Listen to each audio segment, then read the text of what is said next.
My name is John H., and I'm an alcoholic. I'm also a drug addict and a compulsive gambler. In this Code Blue Big Book Study in Action seminar, we're going to go through the recovery section of the Big Book line by line, and we're going to do the action that our book tells us we must do to recover from the seemingly hopeless condition of mind and body. This is based on the Canadian method used by the Golden Slippers, but I also borrow a lot of information from the Joe and Charlie Big Book Weekend tapes, as I feel their interpretation carries so much depth and weight. Sometimes I use their material verbatim, so don't get angry at me. Sometimes they can say things a lot better than me. This action and study is designed so that you can follow along in a 4th edition Big Book. Have your pen and highlighter ready. I don't claim to be any kind of Big Book guru or top 10 spiritualist. I'm just a simple drunk who was almost dead from the disease when a group of my heroes, some recovered alcoholics, took me through the book 5 years ago and saved my life. There's also some paperwork that you can download. Hopefully I'll get that online as well. Some from Joe and Charlie and some from the Golden Slippers.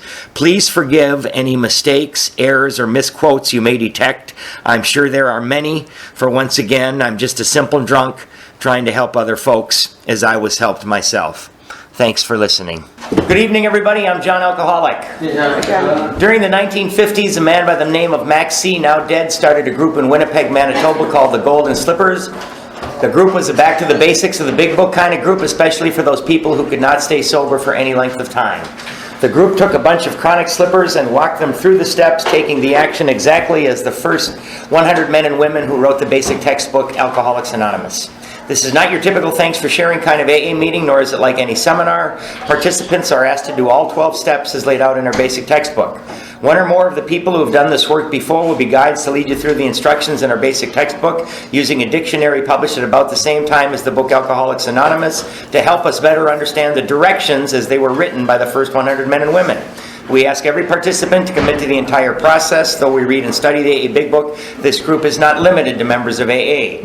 We who have participated in these groups before have come to understand that these sessions make us much better sponsors. We can now lead people through the steps exactly as given to us by those who have gone before, unfettered and unchanged. In addition to being a boot camp for sponsors, we also feel this is especially valuable to those who've been through some sort of treatment or rehab and have, in effect, been left off at step 3 or 5. Recovery requires that we do all 12 steps. We recover in AA by taking the steps, and if we don't take the action as described in our basic textbook, we might not recover. The study and action sessions will guide you through the steps precisely as the first 100 men and women laid them down. Back to the basic sessions, accepting the simple kit of spiritual tools that's been laid at our feet. Let's open with the set-aside prayer. God, please let me set aside everything I think I know about sobriety, life, and you, so that I may be open to a new experience. Amen. All right, guys. Thank you for coming. I know the weather's getting beautiful out there. Again, the 4th step, typically this is where I lose a lot of people. At the Code Blue, again, I think some of it is fear, and some of it's confusion, or some of it is I don't want to do the hard work. But this is where the healing starts. It starts at the 4th step. So I'm glad that all of you guys are here today. Now, we're going to do, our book says that resentment is the number 1 offender. It kills more alcoholics than anything else. So I'm going to do a quick review of a couple of these resentments. I'm going to run 2 more columns on resentments because they're so important. And again, I want you guys, when you're writing the names down, and why you have the anger at these people and how it affects you, remember to ask God for help.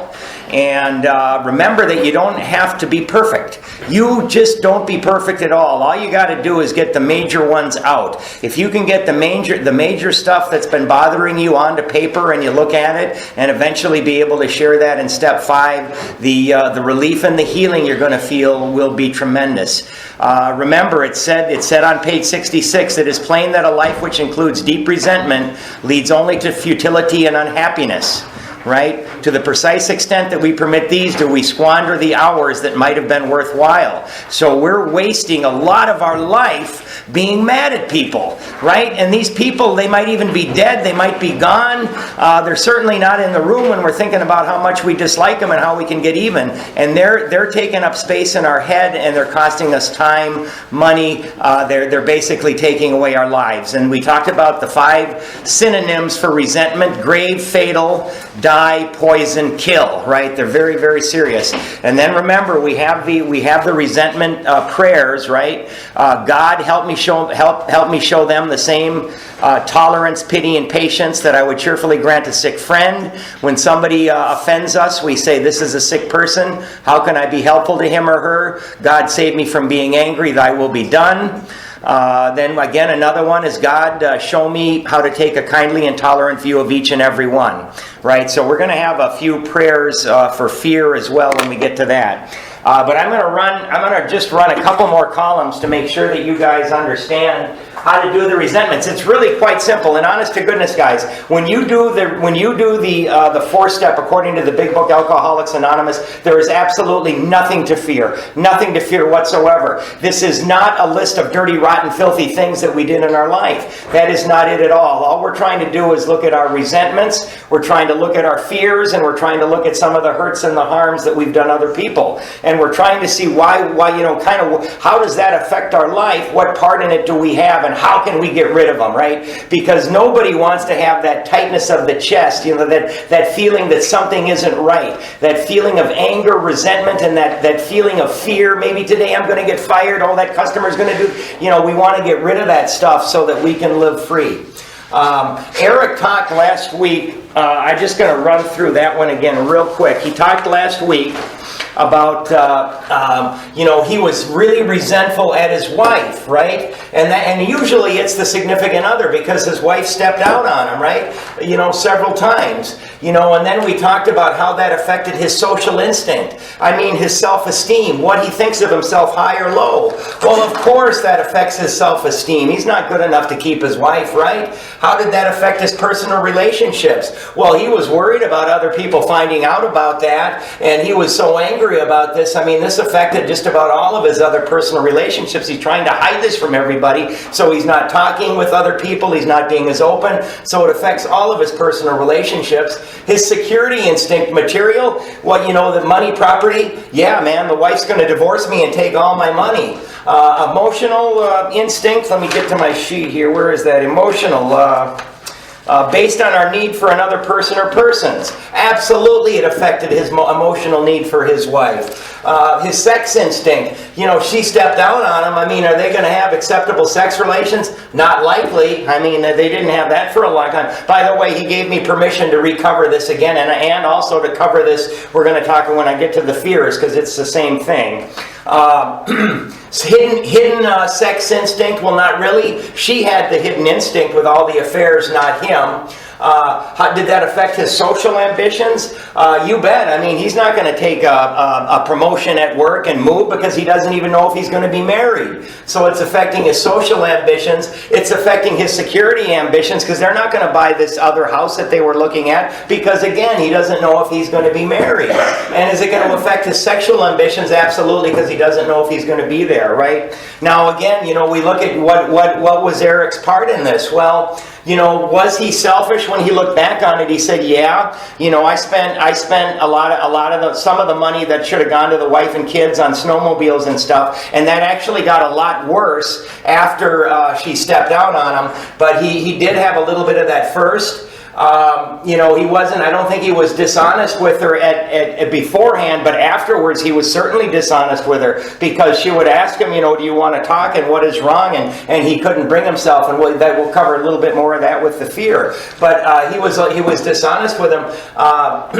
Self-seeking and frightened. He was always the guy that picked where they would go to dinner, where they would go on vacations. He was the one that said we should buy this house. So he was a little bit, my needs matter more more than yours beforehand? And was he inconsiderate of her needs, her wants, her concerns? When he looks back on it, he says, you know what, I was. And after she stepped out on him, he was even more inconsiderate, and that just got worse and worse and worse. So he did have some part in this before it happened, but even more so after the fact, right? So when we do these, again, we want to do column 1 first. We want to list everybody that we have some resentment at. Then we want to go to column 2 and we want to do the cause. And we want to work all the way down on the cause, right? Get all those down. Then we're going to do column 3. We're going to do this. So I will do column 3 for this one, and then the next one, and then the next one. So if we try to keep changing columns, our minds tend to go tilt. So that's why we do one column at a time.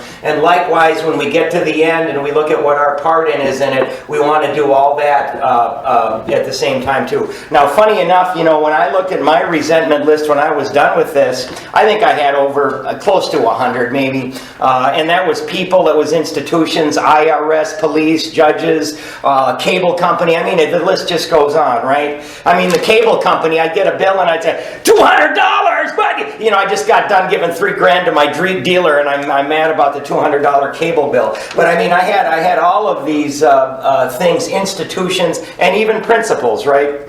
So it's very important that we get these resentments out, because that's a flawed thinking process. Our book tells us that it's incorrect judgment. It's judging incorrectly, right? And I'll talk about that a little bit more. But I'm gonna do. Let me run another one here.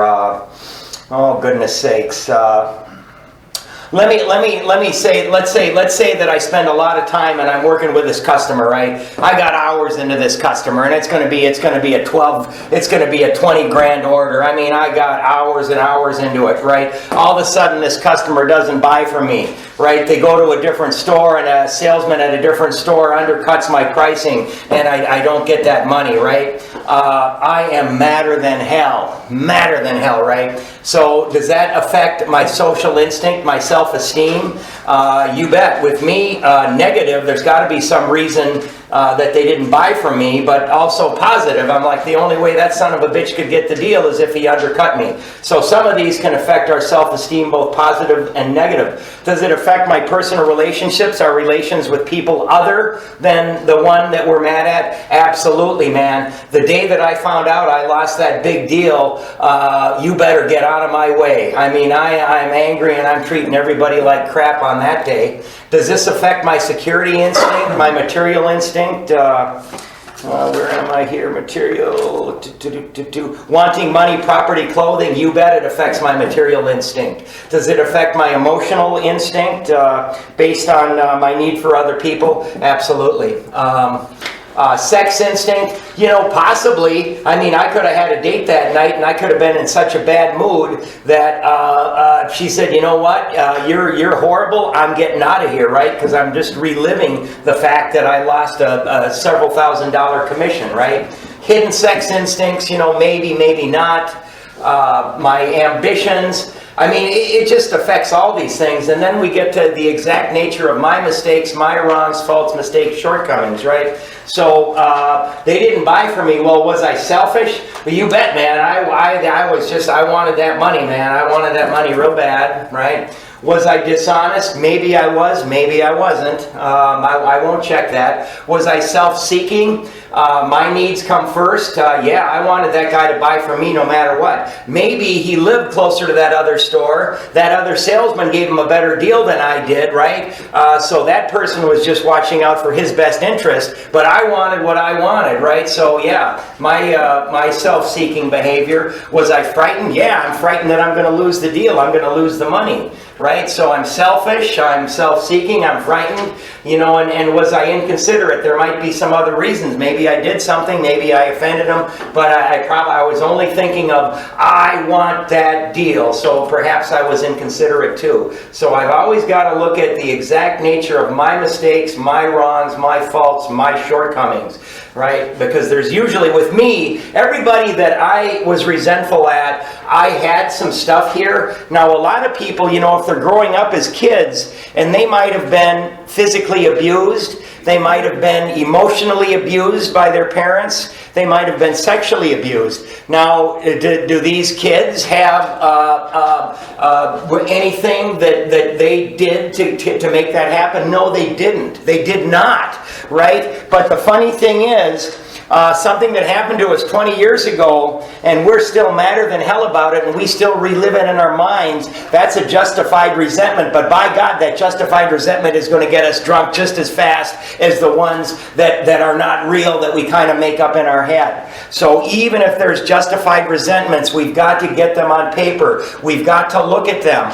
And, if they're not going away, we've got to use the ultimate tool, which is to pray for these people. And when we pray for somebody that really hurt us, that we didn't do anything to deserve that hurt, we're not saying that what that person did was good or reasonable or anything at all. All we're doing is we're saying that we don't want to be ruled and dominated by that resentment and that anger, right? So all we're trying to do is help ourselves to get rid of it, because our book tells us, I think, not in so many words, but it's telling us that love and resentment cannot both exist on the same plane. So if we're praying for somebody long enough, hopefully that resentment will go away. And again, we talked a little bit about, even if you were hurt as a kid, when we replay that resentment over and over and over in our head, every time we do that, it changes a little bit. Right? And what that person did to us gets a little bit worse. Our part in it, if we had any, gets a little bit less. And the harm that they did us gets a little bit worse. And if we play these resentments over and over long enough, we come out pure as the driven snow, and that other son of a bitch is the one that did everything to us, right? So even if you have justified resentments in your head, they're not true, because we've warped them every time we replay them in our head. So these things are so important, that tightness in the chest, we've got to get rid of these things. And if we're able to do that, because these things are blocking, God cannot get into our head when we got this crap going on. So we've really got to get rid of it. I think that's good. All right, I'll just do a quick review of some notes, and we'll move on to the fear. These next 3 sessions, by the way, guys, they're not going to be as long, because we're just going to kind of cover on how to do this, and I want you guys to do the work at home. And again, if you can just spend even 15 minutes a night on it, some people can get the whole darn thing done in 3 or 4 hours. But if you work just a little bit every night on it, you will get this done. And I want you should be ready to go 2 weeks from tonight. So call your sponsor up and say, hey man, I'm ready to have you hear my 5th step anytime after 2 weeks from tonight. So make the appointment right now. And if you do the 4th step this way, my sponsor, and I think he was true, because I've done this method with people and it was true for me, it usually only takes about 2 hours, because we do a lot of the work, most of the work ourselves. Now, I'm not saying that you shouldn't call your sponsor with questions as you're doing this, or call your friends, or call me, or call anybody if you have questions. But if you do this, the way our book tells us, in most cases we can get this thing done in about 2 hours. And again, it doesn't have to be perfect, man. If you're a perfectionist, you got to set that aside. Just get out the big ones. All we want is to get out the big ones. So again, just some review. We're going to pray when we write the names and what they did and how they affect us, but we're going to really be praying when we ask God for help to see what our part is in this. What is our defects in these things, right? And remember the woman we read about in the book who said, to get rid of that resentment against her mother, she had to pray for her a lot, and that resentment went away. So that's the ultimate tool, is praying for these people that have harmed us. So justified resentments block us off from God just as much as unjustified resentments. So are we justified in keeping them? Yeah, but only if we want to get drunk.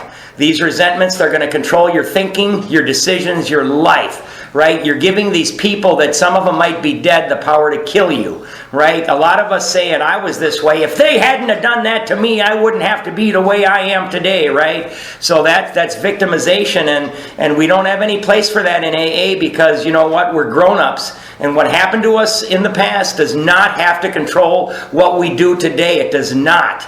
And these resentments in our head, they are not true. They might be based on truth, they might be partially true, but we've played them over so many times, we've distorted it, right? So we got to remember, people that do things to us are perhaps not bad people, but sick people. If they didn't do them to us, they might have done them to somebody else. If we can consider this, maybe we can straighten out some relationships while people are still alive. You know, again, man, both my parents are dead. I sure wish I could have straightened some things out with them before they died. And if people really harmed us and we had no part in it and we're praying for them, it doesn't mean we're going to take them hand in hand and skip down the path. It doesn't mean we approve of what they did. It just means we want to get that crap out of our head.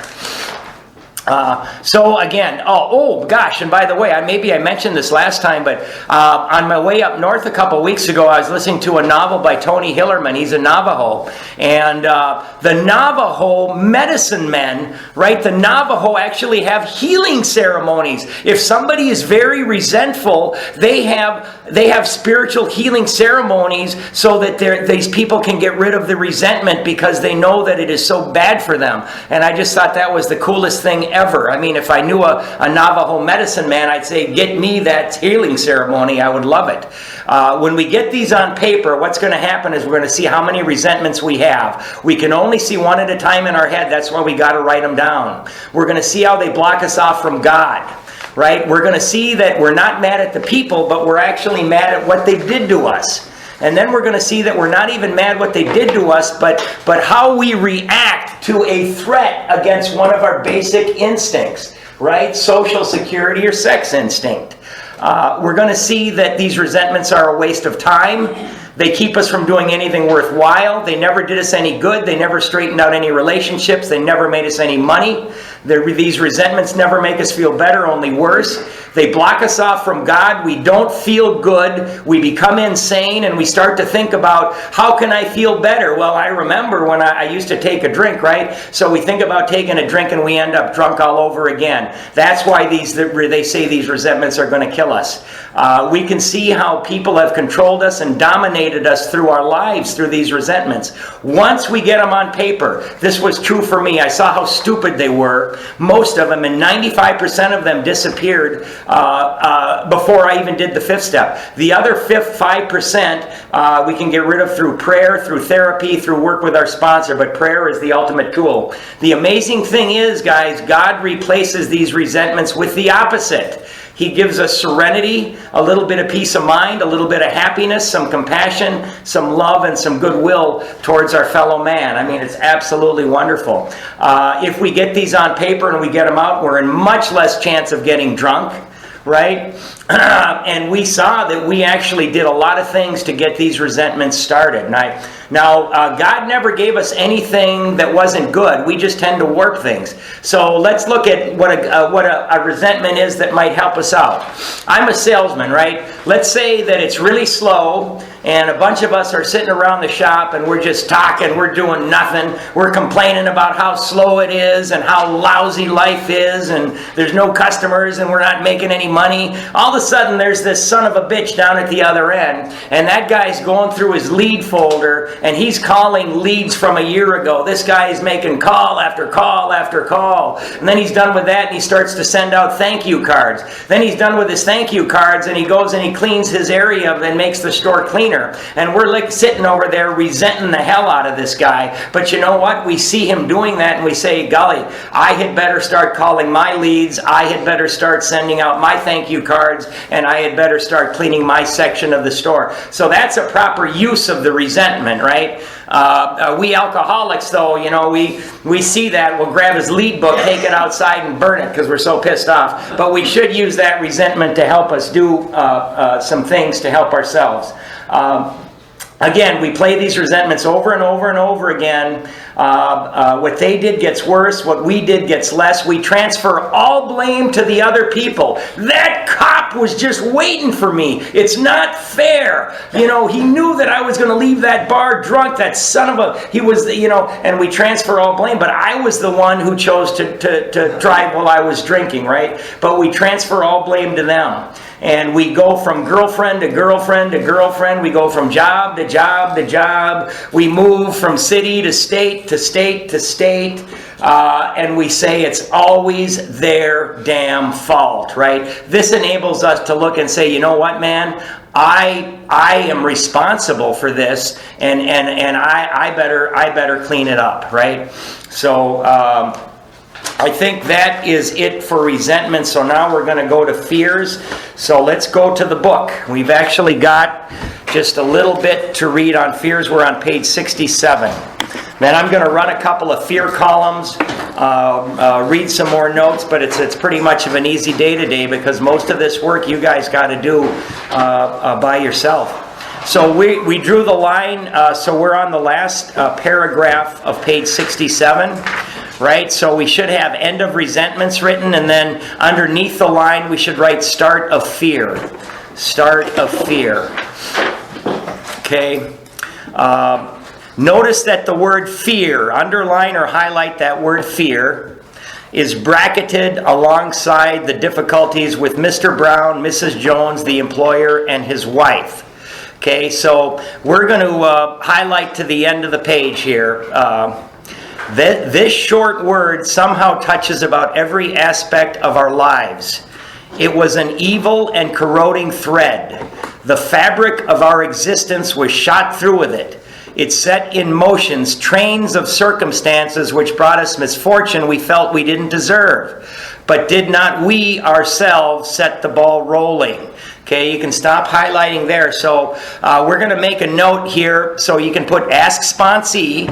But of course, you're also going to ask yourself this. This is a wonderful question. So ask sponsee and ask yourself, how much does fear play a role in your lives, in your lives, or in our life?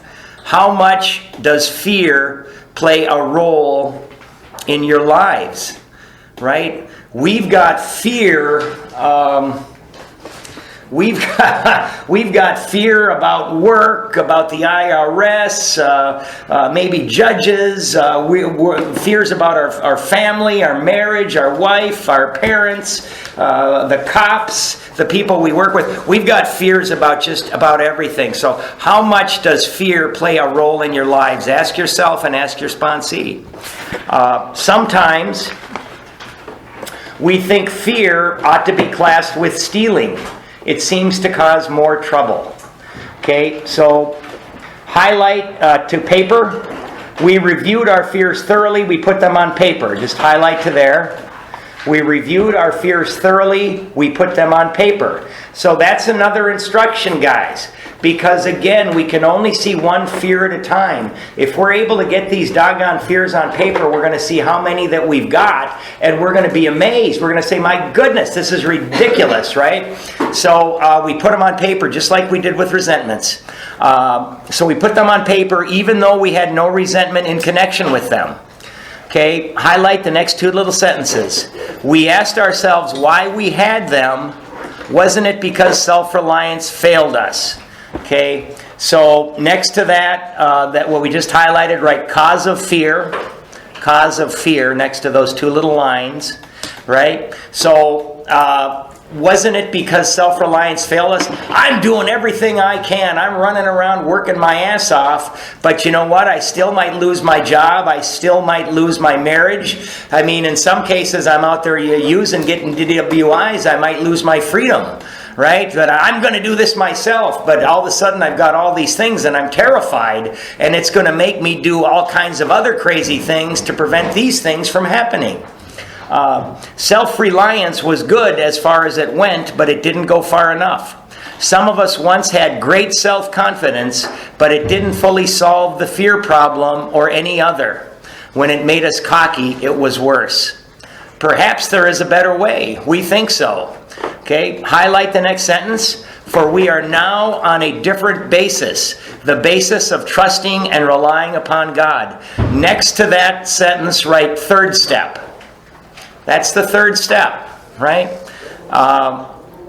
If we're able to surrender, right, and ask for God's guidance and help, we get used to doing that, we are going to be able to do all kinds of things we're not supposed to be able to do, right? And this is true in my life. And we're going to actually need God's help getting through the rest of the fourth step, the fifth step, and going forward with 6, 7, 8, and 9, right? We trust infinite God rather than our finite selves. We are in the world to play the role He assigns. Highlight to the end of the paragraph. Just to the extent that we do as we think He would have us and humbly rely on Him, does He enable us to match calamity with serenity. Okay, so right next to that, we're going to write fourth step promise. Fourth step promise. Right? Now again, I've got Eric's permission on this one. I'm going to tell you a little bit about this guy, right? So he sobers up. He sobers up. And as he's sober, he ends up getting divorced, right? He ends up discovering that he's got cancer. We were going through these steps, and he was in horrible pain. They didn't know what it was, but after about a year, they figured out he's got cancer. So he's got cancer.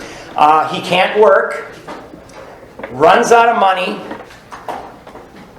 Loses his house, right? Loses his house. Social Security. You're not getting it because one doctor made one little mistake on something she put in his file, so he's not getting disability or whatever they get. So he's out of money, no house, and when you say, "How are you doing?" he says, "My life has never been better." What? All this happens, and he's saying that he's never been in better shape.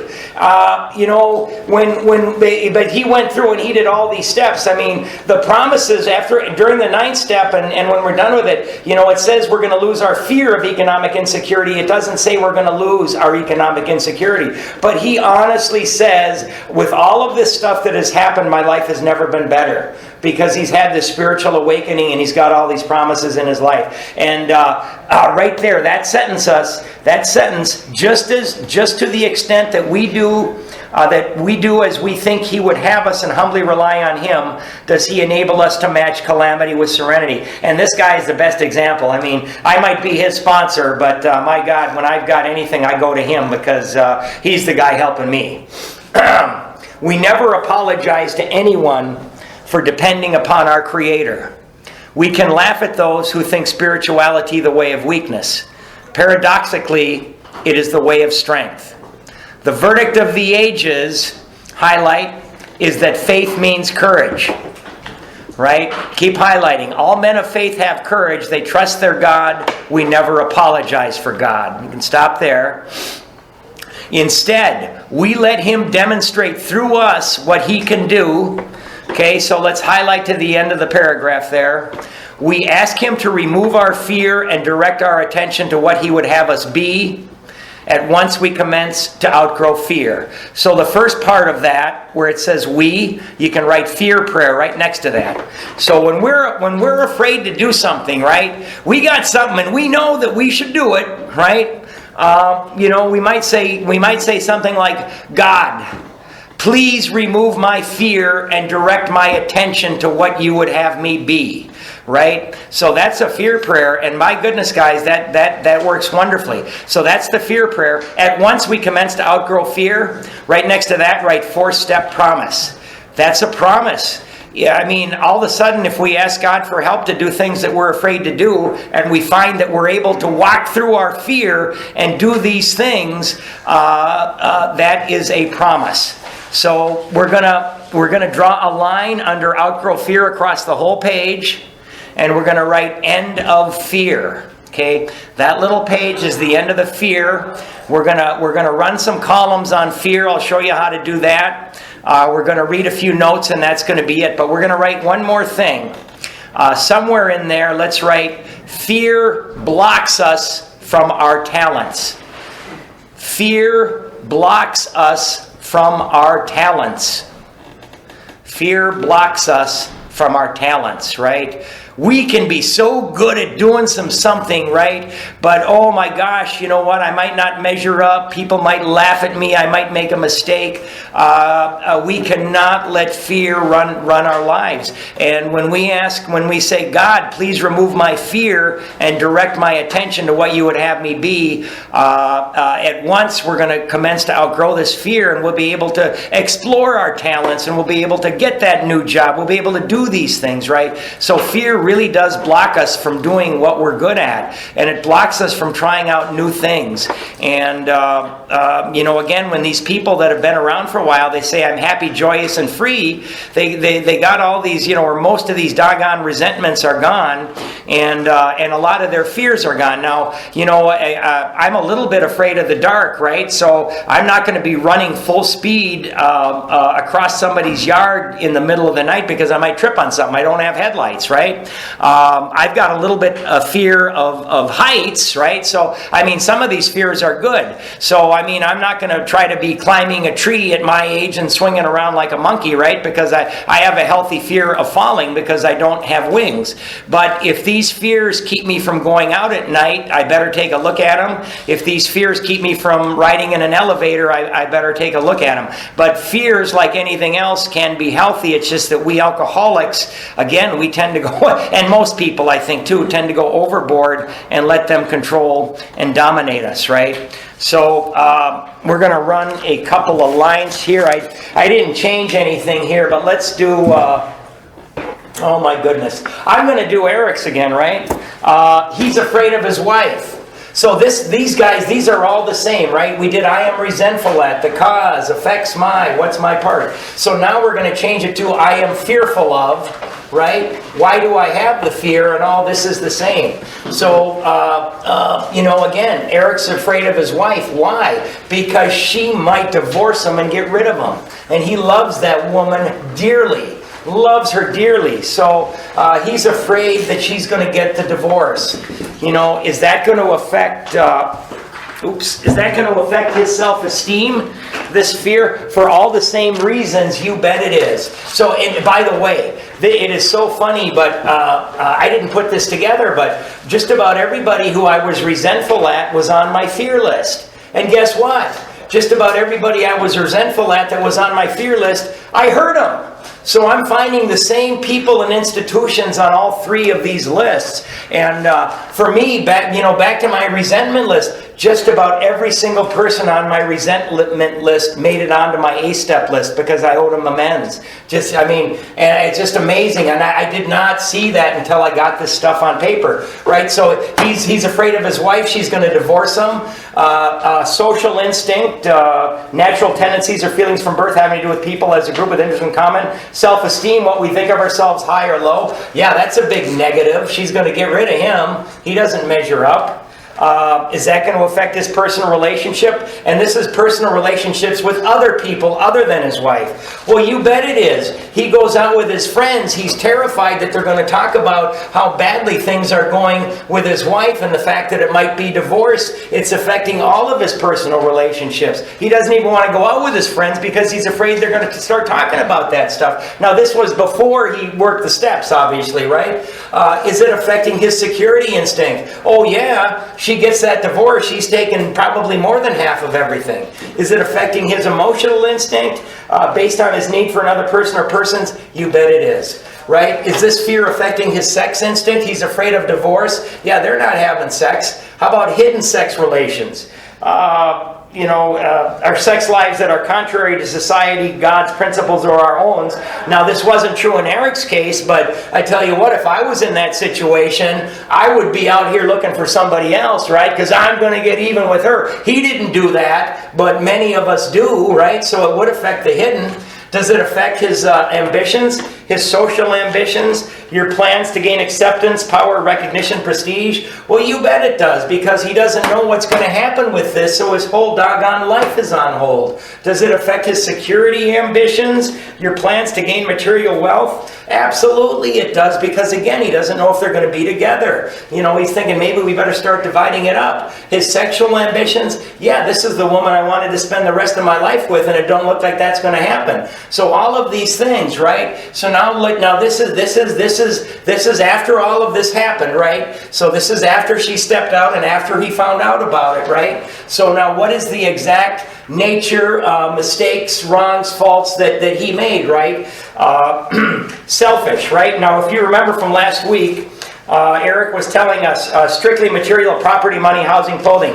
One of his reactions to this whole thing is he went nuts, spending money on motorcycles, snowmobiles, and all of these things. So he was taking money away from the family because he did have 2 kids too. So he was being selfish, right? Now when she said, let's go to counseling and let's talk about this, do you have anything you want to say? No, I don't want to say anything, right? So he's being dishonest, right? The self-seeking, right?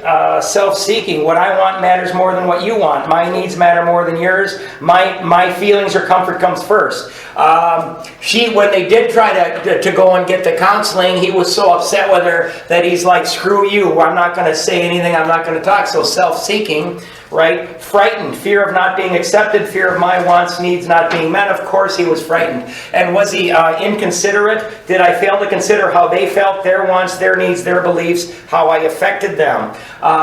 She was feeling horrible after doing this, right? After going out and cheating. And he didn't care. I mean, he couldn't see any of that. He was just so upset. He did not consider how she felt, her wants, her needs, etc., right? So this is a big one, right? So, you know, the wife ends up on the fear list, right? And guess what? You know, for these same reasons, the wife is going to end up on the harms list, right? All of these things are going to happen. So let me see. Where's my little sheet here? I got some. I'm going to do one here. This is great. Right? Let's do. Oh, that was a good one. But let's do the IRS.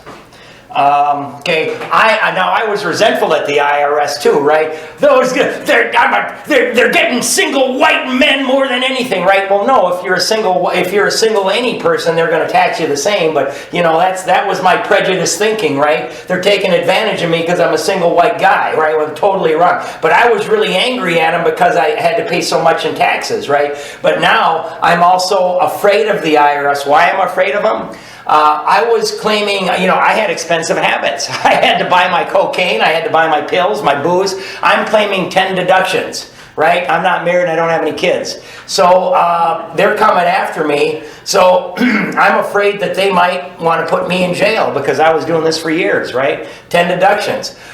So I am terrified, and they started to come after me that the IRS is going to want to throw me in jail. Where's my sheet here?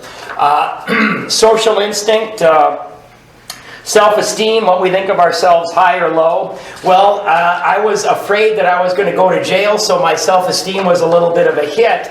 But again, I also had positive self-esteem because I was saying to myself, I've been giving these guys the shaft for the last 5 years and they haven't caught me yet. So I both had positive and negative on my self-esteem. Now, when these guys really came after me to get their money, did that affect my personal relations? Our relations with other human beings, so other than the IRS? You bet it does. I was terrified that the IRS was going to grab me and they were going to come into my place of business. I was terrified, so it affected my personal relationships. And you know, I wouldn't even go out because I didn't want to spend any money because I was afraid that I was going to need everything to pay lawyers and to give them all my money. So it absolutely affected my personal relationships. Did it affect my security instinct? My material? Absolutely. They were coming and they were going to, when they're done with me, they're going to take everything. I'm not going to have anything left. I'm going to end up in jail broke, right? Does it affect my emotional, my need for other people? Maybe, you know, I'm not sure about that one, so I probably won't check it. Does it affect my sex instinct? Well, if they, maybe it does, because if they throw me in jail, I might get the kind of sex I don't want, right? So let's get that. Hidden sex? Probably not. Does this affect my future ambitions? Am I going to get a promotion and move to another state when I think the IRS is going to put me in jail? Heck no. Is this going to my future security? Can I buy a house to live in when I think they're going to take everything? Heck no. Could I get married to a woman when I know that this might be happening? Heck no. right? So I am terrified that they're going to come after me and at the very least take everything and at the very worst put me in jail, right? So now what did John do to deserve this? Well, was I selfish? Let's see here. Where is it? Was I selfish? Strictly material property, money, housing. Yeah, I was selfish. I was claiming 10 deductions. I wasn't paying my fair share. I still wanted to use the services if I needed an ambulance or something. So you bet I was selfish. Was I dishonest? Yeah, I'm claiming 10 deductions, not one. I'm dishonest. Was I self-seeking? Yeah, man, I need that money for alcohol and drugs more than you guys do. What I need matters first. Was I frightened about it? You bet. I was frightened they were going to catch me. Was I inconsiderate? Yeah, I mean everybody else is paying their fair share for all the services. You know, the police, the ambulance, just all of these things. The water, the sewer system, everything. You bet I was inconsiderate because old John didn't have to pay his fair share, right? That's for you other suckers. Let me see here. Let's do one more. Let's do a fear of my boss. Why would I be afraid of my boss? He might fire me, right? Might fire me. So I'm afraid that he's going to fire me. You know, I've been coming in late. I've been mouthing off. I've been talking bad about him behind his back. I'm doing all these things, and now he's threatening to fire me. Is that going to affect my self-esteem? Yeah, he can with one word. I'm done. That affects my self-esteem. Does it affect my personal relationships? Well, you bet it does. I'm afraid that I'm going to get fired. I mean, we're going out. I'm not going to be happy. I'm not going to be talking, and I'm not going to spend any money because you know what? I'm worried about getting fired. So it affects my personal relationships. My security instinct, material. You bet it affects my material well-being. My emotional, based on need for other people, the people I work with. I got this fear. You bet it affects my emotional stuff. Again, sex instinct. I mean, you go out on a date and you think you're going to get fired. You're not going to be very good company, right? Hidden sexual, maybe not. Does this affect my ambitions for the future? Well, I'm not going to put in for that raise if I think I'm going to get fired, right? Security ambitions, I'm going to lose all my money once he fires me, and once I'm going to run out of money quick because I got expensive habits. I'm going to end up on the street. Homeless, naked, alone, shivering in the corner with no money, going through withdrawal from alcohol and drugs. Yeah. Sexual ambitions, again, yeah, you bet. Now, what's the exact nature of my mistakes, my wrongs, my faults? Well, was I selfish? I mean, at work, I got to tell you guys, man, I'm a commission salesman and I need money for my drugs. You don't think I'm going to steal somebody else's deal and hide it from them? You doggone right. So here I'm doing selfish things at work, and they don't like that. If one guy continually does this and gets away with it, it makes a bad environment for the other salespeople. I'm selfish because I'm putting myself above I got to have that money and I don't give a damn. I'm going to take that deal. Am I dishonest? I can be dishonest, out and out lies, or I can omit stuff. You bet I'm being dishonest. I'm making up stories about him because I'm resentful against him. I even stole some deals from him. You bet, right? Dishonest. Self-seeking, what my needs come first. Absolutely, man. If I don't get my alcohol and drugs, I'm going to start to shake and sweat. It's going to be horrible. My needs come first. I am terrified. I'm terrified that I'm going to get caught. It's something I'm doing. I'm terrified I'm going to get fired. Am I inconsiderate? Well, everybody I worked with, I was inconsiderate of my boss. I was inconsiderate of the other people I worked with. I was inconsiderate of my customers. I was ripping them off too. Absolutely, man. All of these things, right? So I'm fearful of this guy, and I also resented the hell out of him, right? Because he did have that power over me. So he's on both lists, and guess what? I did harms to this fella too. There he is. He's on all three of my lists. The IRS is on all three of my lists. Eric's wife is on all three of his lists. the cop that gave me the DWI, the judge that I had when I was in court.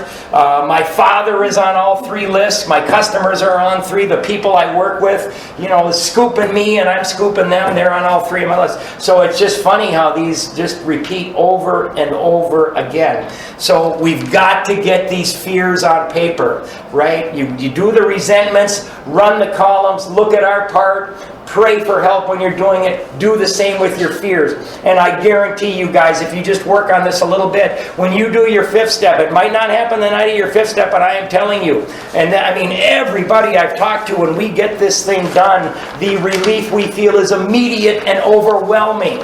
Immediate and overwhelming. This is the start of everything. This is so important. If you are able to do your 4th and 5th step, your chances of going back to drinking go down. They go down astronomically. If you don't do this, you're just playing with Russian roulette, man. If you do this, you're putting insurance. You're giving yourself a better life, freedom from all of this crap that makes our chest so tight. All right, I'm just going to read a few notes here. So, again, we have fears about our marriages, about our children, about our jobs, about the IRS, about the police, about the feds, about the church, right? We're afraid we're going to lose something of material value. We're afraid we might go to jail. We're afraid we're going to lose our job, our house. We're afraid we're going to lose a personal relationship. A big one for me, we're going to lose face, right? When they catch me doing something wrong that I did and then everybody sees it, I'm going to lose face. We're going to lose our position in society, right? So fears control and dominate us. And when all this fear crap is going on, God cannot get in. And again, we can only see one fear at a time. That's why we've got to get them on paper. I had one today. Yesterday, this just happened to me. This is so funny, man. A good customer of mine, I shouldn't say good, a customer that I make a lot of money on, right? I actually, 3 times in the last 15 years, using or not, I sent the wrong tile out to a job. She's my best, she spends the most money with me over the course of a year, second most. But I sent the wrong tile out, so 1 out of 3 in 15 years. And so she had that over me. She called me yesterday, and she does this all the time. She said, "Where is the tile for this job? It's supposed to be out there." And I go, "Well, you never told me you needed it delivered today." She goes, "I emailed you Friday." She didn't email me Friday. She just is screaming at me and laying it on me. And I had this other thing where I had to get the right tile out to this other job, and she just caused a lot of resentment, but a lot of fear. I was terrified yesterday, right? And I'm sober 5 years. I was consumed with fear, right? And she was on me, emails, calling, screaming, "The setter's out there waiting, you're costing me money, blah, blah, blah." I treated some people badly a little bit at work. I was short with them, and I was short with some customers, and I called the tile setter, and I said, "I'm never going to deal with," and I was full of fear. So I got the stuff out there, I got it delivered, and I had the other tile. I drove out an hour, right, with the right tile, and I traded it. And as I'm driving out there, I said, "You know what? I think that I could just tell her I don't want to be her salesman anymore and just give up the money," right? Maybe it's 10 grand a year, maybe, I don't know, 7-10 grand a year. I just tell her that I don't want to deal with her anymore, and if I'm willing to give up the money, all of a sudden my fear was gone. I have the power to say, I'm done with this nonsense, right? And the freedom, all of a sudden all my fear and resentment went away. I said, that's the key. If I don't want to do this, I don't have to. I am in charge. I can tell her to deal with somebody else, and I was free. And then, of course, later that night when, when I came to my senses, I said, "You know what, man, I'm going to put up with her for a little while because I need the money." But I was free when I realized that it was my security instinct and also my self-esteem, because if I did lose a good customer like that, I would lose face, and if somebody else got it. So there were 2 things, but I said, you know what? This other poor person that got her would be horrible, because she takes everything I got to satisfy her. But it was amazing how it was all gone when I became willing to give up the money, right? Amazing. So somewhere we gotta write this down on somewhere. Maybe you can write it in the fears. This is very important. You can maybe in the book or on a piece of paper, but fears revolve around one of these things. There are 3 things that are going to kill us with fear, right? So 3 things where fears come from. Number 1, I'm not going to get something I really want. Number 1, I'm not going to get something I really want. And I'll repeat them. Number 2, I'm going to lose something I've already got. So number 1, I'm not going to get something I really want. Number 2, I'm going to lose something I've already got. So yesterday I was going to lose her business, right? So I'm not going to get something I really want. I'm going to lose something I've already got. And number 3 is a biggie. I've done something to another human being I should not have done, or institution, and I'm worried they're going to catch me.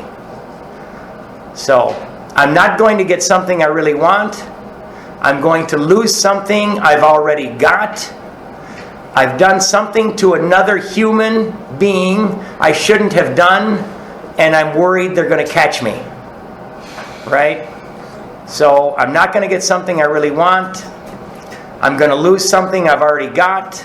I've done something to another human or institution, I guess, I shouldn't have done, and I'm worried they're going to catch me. I'm going to be found out. Now, particularly, guys, when we're out there using, we're doing all kinds of stuff we shouldn't do. We're taking shortcuts, we're cheating, we're lying, and we are terrified we are going to get caught at it. Once the jig's up, oh my God, it's going to be horrible. Say number 3. I've done something to another human I shouldn't have done, and I'm worried they're going to catch me at it. And a big, like yesterday, I thought I'm going to lose her business, right? So I'm not going to get something I really want. I'm going to lose something I've already got. I've done something to another human I shouldn't have done, and I'm worried they're going to catch me at it, right? And the reason I do something to another person is because I'm afraid I'm not going to get something I want, or I'm going to lose something I got. So I do something that is dishonest, sneaky, bad, and then I'm just worried they're going to catch me. And when they catch me, I'm not only going to lose face, but I'm going to lose that thing anyway, right? So those are the big ones.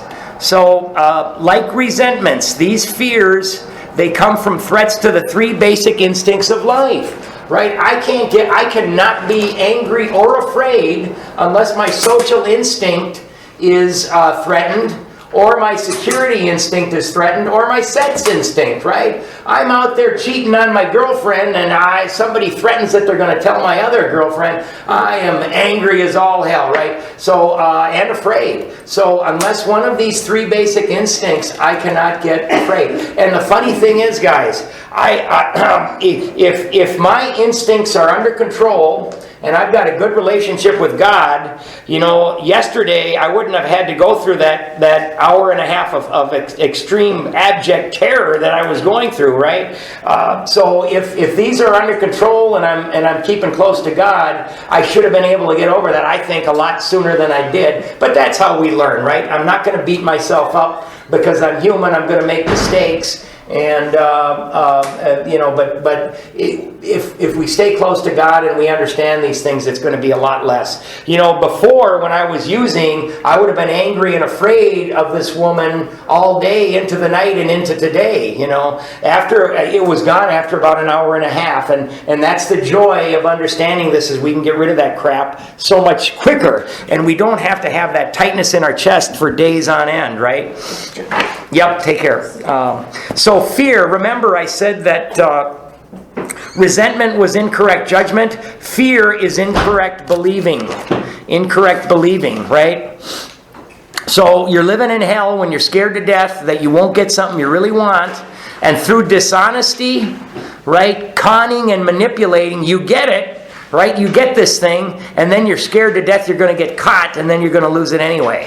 Now, when I didn't have God in my life, all I had was a life going after money, property, prestige, sex, alcohol, drugs, right? And I cheated, I lied, and I conned. Now, I knew right from wrong, right? But I did it anyway. So I violated my principles, and I was terrified that I was going to get caught. I was doing so many things, and I was afraid I was going to get caught. So many of the names and institutions are both on resentment, fear, and, as we'll see next week, on the sex and harms list.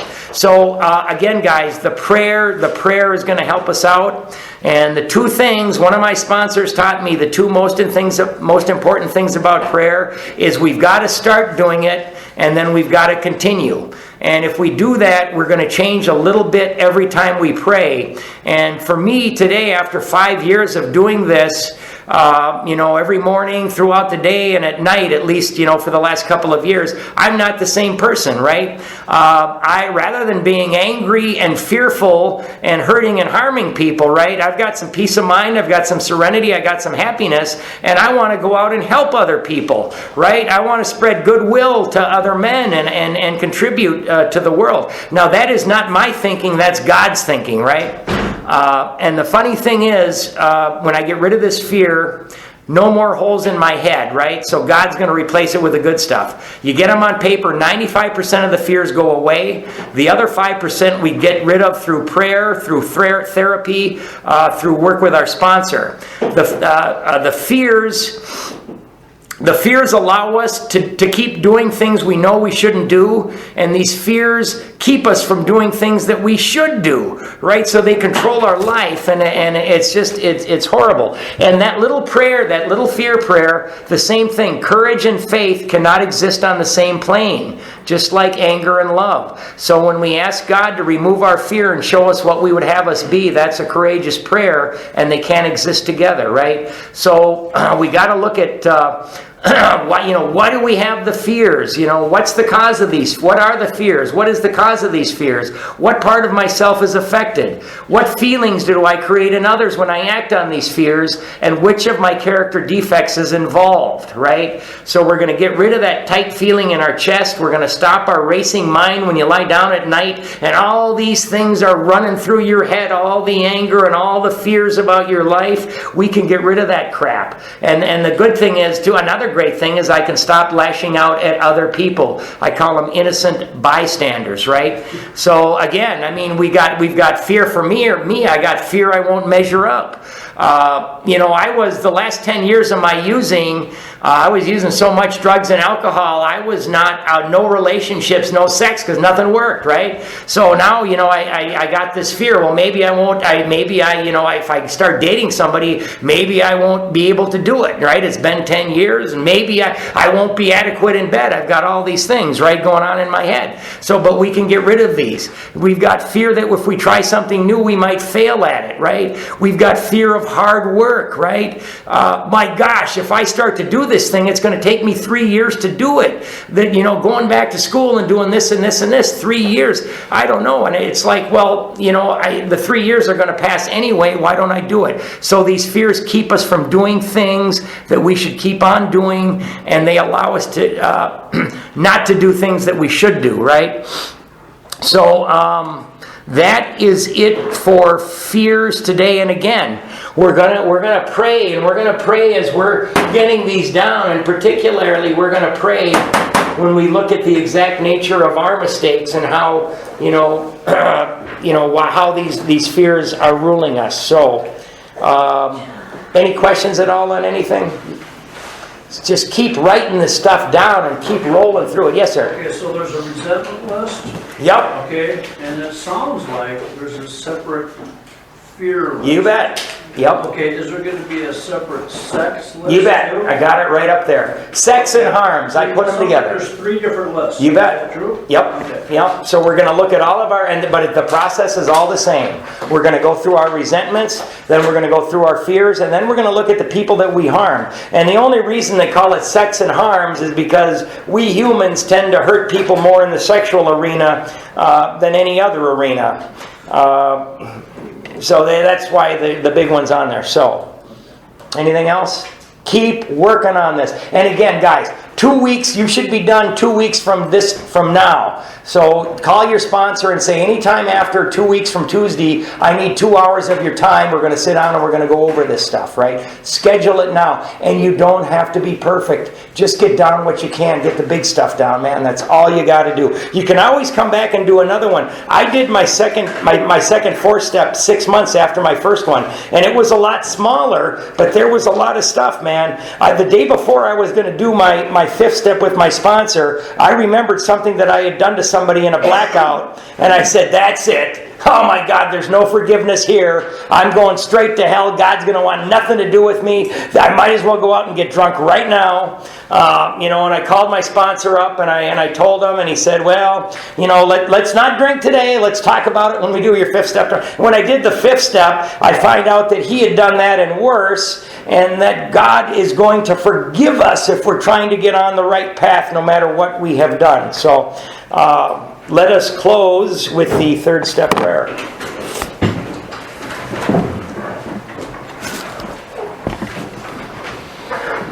God, I offer myself to Thee to build with me and to do with me as Thou wilt. Relieve me of the bondage of self, that I may better do Thy will. Take away my difficulties, that victory over them may bear witness to those I would help of Thy power, Thy love, and Thy way of life. May I do Thy will always. Peace.